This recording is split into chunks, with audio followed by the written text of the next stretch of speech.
So we're on our way this morning to the cylinder tank. I have to admit I'm a little disappointed in its durability. There's a couple of issues that have occurred. One is over time it's just slowly gotten darker simply due to algae growth. The other issue is the sculpture hasn't held up all that well, meaning there's some issues that occurred with some of the plastics that kind of look like mold growing on there. I have spoken to the coral sculpture people, and they've acknowledged there's been a couple of little issues with their plastics, and they have offered to coordinate a refurbishing of the sculpture itself, which would involve draining the tank. We're not going to disassemble it this time, but draining the tank, and they would hire a small skinny guy to go inside the tank. What he would do would be to replace some of the corals and then repaint some of the coral or the body of the coral sculpture.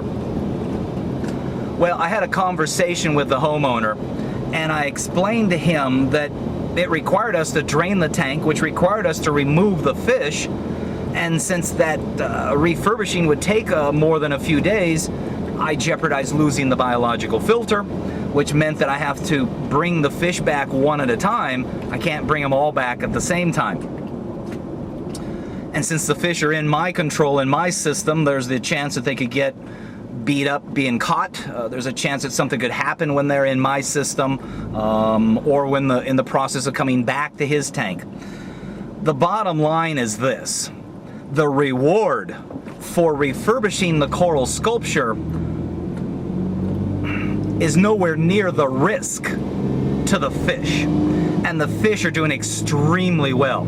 You'll see yourself here in just a little bit. I've got 3 golden butterflies that are, 6 inches in diameter. I've got a huge clown triggerfish. The Heniocus, I think I lost 1 out of the 5. Everybody else is still in there. The fish are doing extremely well. And so by pulling the fish out of the tank, putting them in my system, and then bringing them back, there's a significant amount of risk there. And so what I basically said to the homeowner was I felt the risk far outweighed the reward, and combined with his fear that once the person who would go into the tank to polish it could potentially scratch the tank, he agreed. The risk was far greater than the reward. So we have decided not to have the coral sculpture refurbished. He is satisfied with the health or the quality of the fish, and he'll accept the natural look of the coral sculpture. With that said, the tank itself is beginning to develop some issues as well, very similar to what we experienced originally, all those fine little micro scratches in the tank, and I would use the word soft. Condi, which is the fellow who's going to polish it, would use the word sensitive. Regardless, that acrylic material has got a lot of tiny little micro scratches in there, and looking straight in you tend to not see them. Looking up at an angle, you'll really notice them. And so what we're going to do today is I've coordinated with my regular water change, which usually is 100 gallons. I'm going to take and pump out 200 gallons into a container that we'll set up on the patio, and then Condi's going to go in and polish the tank, obviously above the water level, to try to get those micro scratches out of there. We'll lie plastic down inside there and such to protect the sculpture and the water from the polish fluid. But we're going to try to polish out the top of the tank, and then when we go to refill it back up, I've got 100 gallons of water here in the van, which is my normal water change. I'll put that in first, and then I'll only put the old water that I have to back in the system. So come along with us as we try to tackle another fancy tank and try to spiff it up just a little bit for the holidays.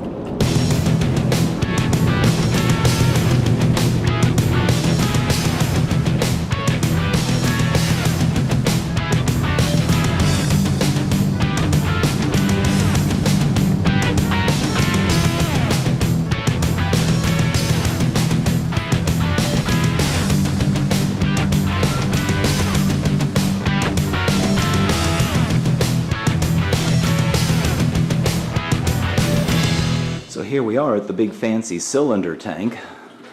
You can see my beautiful golden butterflies there.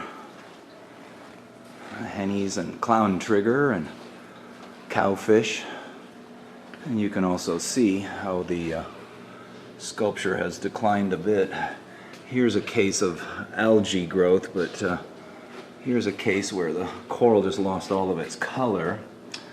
These sea fans, a combination of algae, and then you can see that gray stuff in there is what the issue that occurred with the plastic. And then the body of the stand is just slowly over time getting darker.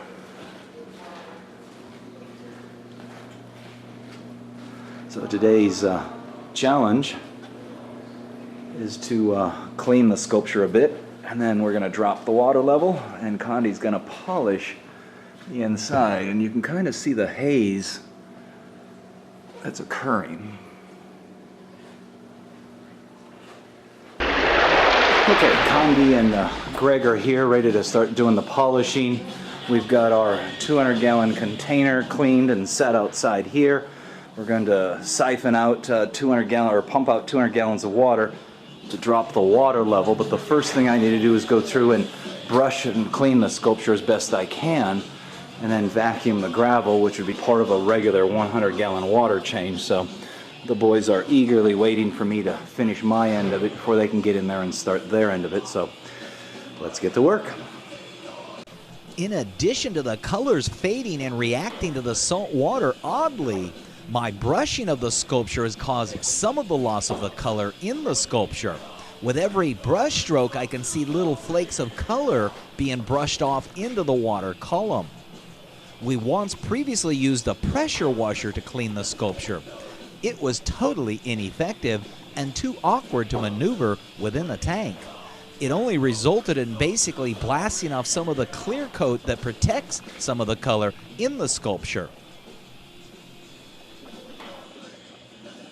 When in Los Angeles, make it a point to stop in Long Beach, California at Age of Aquariums, 2642 Cherry Avenue, just off the 405 freeway near Signal Hill.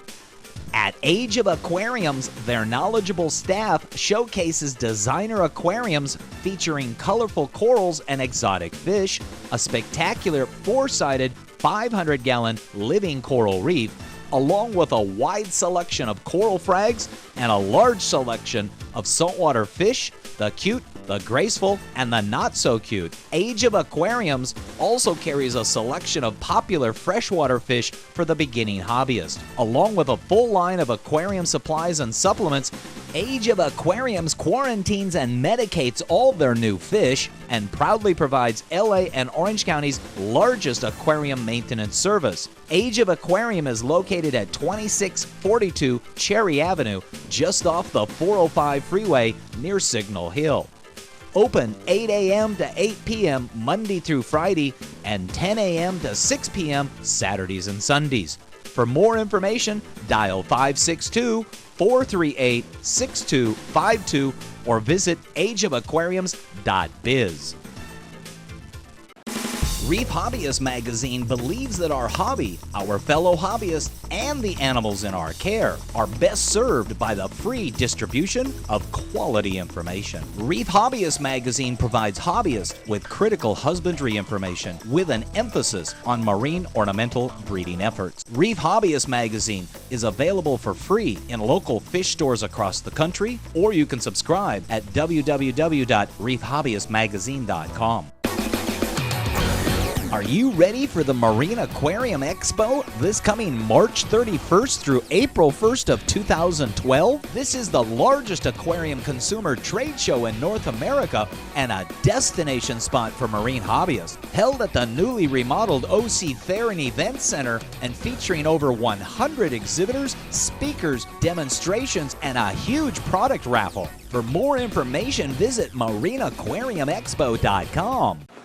Okay, next step is the vacuuming of the gravel and sucking out a minimum 100 gallons, and then we'll take the rest of it out and put in the container out in the patio.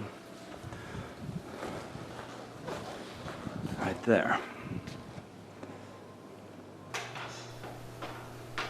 Because the tank is so tall and narrow, I ended up making the siphon vacuum attachment myself. It's simple PVC pipe that's held together with a coupling. This allows me to disassemble it to remove it out of the tank, as if it were one piece, I would not be able to get it out. At the top of the siphon vacuum is an adapter that reduces it down to garden hose threads.